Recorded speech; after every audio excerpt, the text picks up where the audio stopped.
Welcome to Followed by Mercy with Austin Gardner. This is where we talk about God's grace and mercy that meets us and follows us even in our lowest moments and lifts us to hope again. No matter what's been broken, His love still heals. So let's move from pain to praise together, because surely goodness and mercy does follow me and pursue me all the days of my life.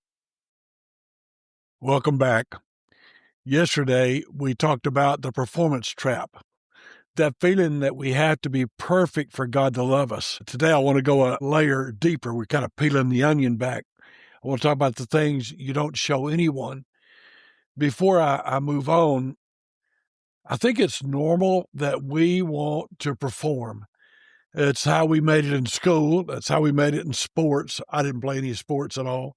It's how I made it on the farm. It's how I worked wherever I was working. It was always about my performance. It's always about my performance. But I want to try to show you the loneliness of the strong person. I've spent over 50 years in ministry. I've traveled to 50 countries. I've stood on stages. I've led several organizations. I've mentored dozens, if not hundreds, of leaders. And if there's one thing I've learned, it's this: the loneliest place in the world isn't the desert. It's a room full of people who think you're doing just fine while you're actually falling apart on the inside. You're feeling inadequate, feeling like you don't measure up, feeling like you didn't do as good as the other guy.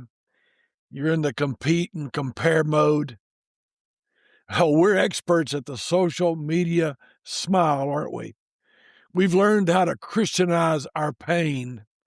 We call it a trial or a prayer request, but we keep the actual ache hidden down deep. We're afraid that if people saw the real weight of our depression, our marriage struggles, or our doubts, they'd look at us differently.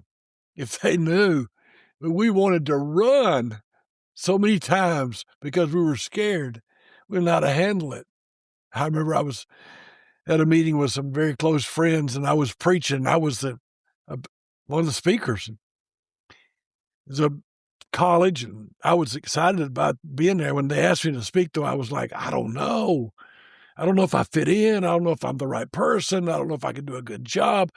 I wanted my friends to tell me I'd do a good job, because I wanted to hear that, because that's what we do when we're playing the game, isn't it? Because we don't want people to know. We're hiding. We're busy hiding from each other. We've been doing that ever since Adam and Eve in the garden. Adam and Eve, once they moved themselves up into being God, and they could make decisions, they had to put on masks. They had to hide their struggles, had to hide their doubts. But here's the beautiful thing about God: you don't need to hide from God, and you can't hide from Him.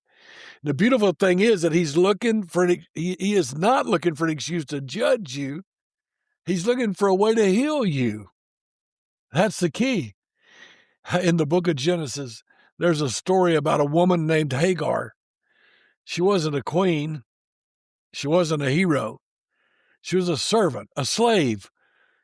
And she'd been used by Abraham and then cast aside, thrown away. And she was literally, at that moment, wandering in a literal desert, waiting to die. She was at the absolute end of her rope. And right there, in the middle of her isolation, God meets her. He doesn't come to give her a 10-step plan to fix her life. Doesn't give her conditions, expectations. He doesn't judge her or criticize her. He just lets her know He's there. And Hagar gives God a name, and I want you to hold on to it today. She calls Him the God who sees. Think about that. In her lowest, most unseen moment, she's cast away. She's forgotten. She's thrown on the garbage heap of time. She's abandoned and abused in a lot of ways, but she realized she was a center of God's attention. I know what it feels like to be unseen, or to feel like you're unseen. battling cancer, COVID, nights in a room that's dark, machines running, drifting in and out of pain. No one can really help you. No one can reach you. And I have to remind myself. Fact is, I used Psalm 23 to do it. The God who sees me. He doesn't see the pain and have no words. He sees my pain.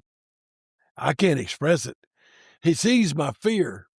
Fears you don't even tell your spouse. He's not watching from a distance like a spectator. He's sitting with you in the dust.